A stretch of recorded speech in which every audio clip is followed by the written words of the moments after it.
One of the most common questions that I get asked is how to hold your tattoo machine. Now, I've been asked this thousands of times over the past 4 years or so. For those that are not familiar with this channel, I'm Ben Fisher. I'm the owner and artist here at Ink Rush, and I also own and created Tattoo Method Pro. We've had hundreds of thousands of people go through my online training, and one of the most common questions that I get asked is, am I holding the machine right? So I wanted to put this video together to cover a few things about holding the machine so you can work that answer out yourself. I want to start by saying, listen, there is no right or wrong way to hold a machine. However, there are a few principles that you have to put in place. There is some things that you need to do, but as far as my fingers, it's whatever's comfiest for you, applying the principles that I want to talk about in this video. So the first thing is the thickness of the machine grip. Now, obviously I've got these two machines just as examples. We've got this one that's really thick and then this one that's a lot thinner. So they're gonna feel totally different in your hand. Also, the weight of the machine makes a difference and the distribution of that weight. And what I mean by that is, as an example, this machine is quite evenly weighted. So as I tilt the machine back, I don't feel like it's top heavy. So it's not pulling me down. There's weight at the front of the grip as well. Some machines are grip heavy. So what I mean by that is all of the weight is around the grip and there's not a great deal of weight here. So as you hold it, there's very little movement here. Everything plays a part, but how you hold the machine is quite simple. It's got to tick a few boxes. One, is it comfortable? Now, me personally think that the biggest contribution to that is the thickness of the grip. It feels totally different. If you haven't got the luxury of having multiple machines at different thicknesses, what I would say, and the reason why a lot of people wrap their machines in so much grip tape, one is so it's got that little bit of cushioning in the hand and it dampens the vibration of your machine, so the longevity of your fingers comes into play. But second is to make it thicker or thinner. Less tape, it's going to be at its thinnest. The more tape you put on, the thicker it's going to be. Now, as a rule of thumb, what people say is you want a thicker, heavier grip when it comes to lining because it's more stable. So, like I say, there's no right or wrong. So some people will prefer a thicker grip, some will prefer a thinner grip. You need to experiment. The only way to do that is to have both. If you don't have two machines, like I've just said, play with the amount of tape on your machine to make it thicker. Practice with that grip, lines, shading, and see what feels most natural to you. So although there's not a 100% you're holding the machine correct or you're doing it wrong, I'm going to show you different ways of holding the machine and what I would say, I personally don't think that's a good way of holding it. First one is just gripping the machine. I can't imagine anybody doing this, but it is a possibility, isn't it? And almost, we wouldn't do that. Like a paintbrush or a pen, you're going to grip the machine in the same manner. What we also want to do, and it's part of the grip, is we want to be able to stabilize. Now, I've not put a needle in this machine because I want you to be able to see the finger placement as clear as possible. But not only have we got to stabilize it leaning and moving from side to side and forwards and back, we've also got to think of how can we hold the machine to avoid it going in and out. So depth control. What we wouldn't be doing is riding the tube, so the grip, the tip of the needle or the cartridge is setting the depth and we're just resting it on the skin. What we would do is use as hand positioning and how we hold the machine to do that for us. And it's a really easy way. So I've got a grip of the machine like I would a pen or a pencil or a paintbrush. I'm left-handed, so obviously you'd just be doing this in reverse. Then what I do with either my ring or my little finger is I rest that on the skin or the practice mat.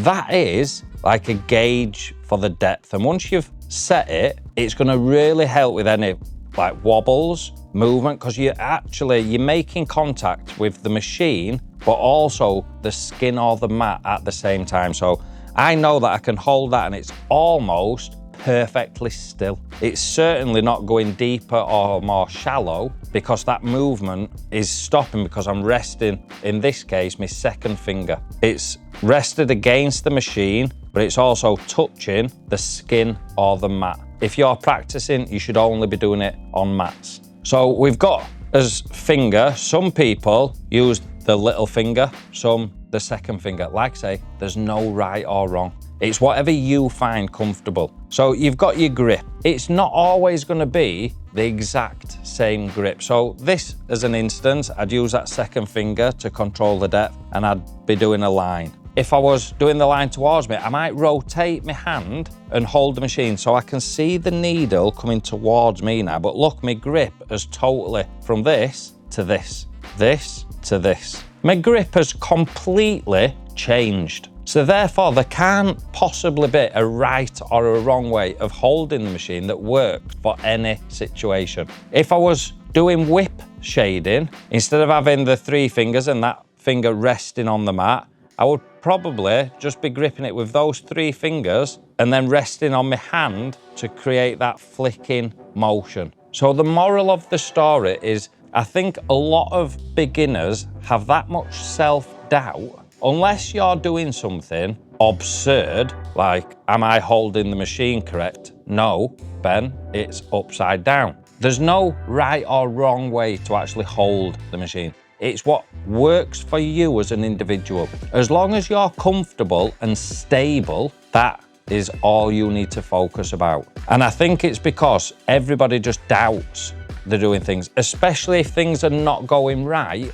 then you need to address something. It's not that you're holding it wrong, it's that you're holding it not suitable for yourself. So I could hold a machine like this as an example and get rubbish results because that's the wrong way for me. It's not comfortable. I'm using my little finger as the guide and I just find that uncomfortable. I would get wobbly results.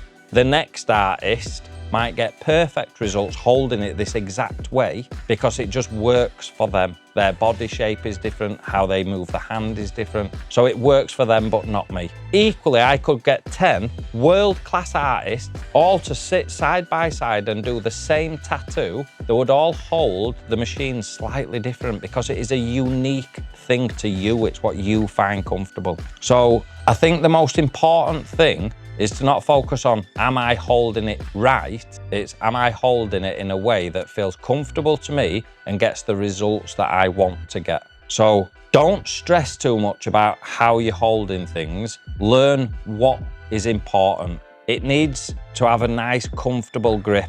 So play about with the thickness of the grip, how much tape you use if you've only got the one machine. It also needs to feel comfortable side to side, forwards and back, moving the machine into different positions and how that alters your grip. But I think the most important thing for beginners and the biggest thing that I've found is the depth control. So we've got to have a way that connects the machine to the skin or the mat. The only way to do that is either resting on your stretching hand. So if you're doing like a 3-point stretch where you would be stretching with your fingers and thumb, also the palm of this hand, and then doing your tattoo. Notice this second finger is resting on the skin for the depth control, and you would do that. Sometimes you would be pulling the skin down to stretch the skin with the stretching hand. You would pull down, and then rather than using the little finger or the second finger to rest on the skin, I'd just rest my hand on the stretching hand. That is now what controls the depth because I've got an anchor point. So the grip's purpose, if you like, is to make sure you're comfortable, but also to control movement from the side, movement forwards and back, and depth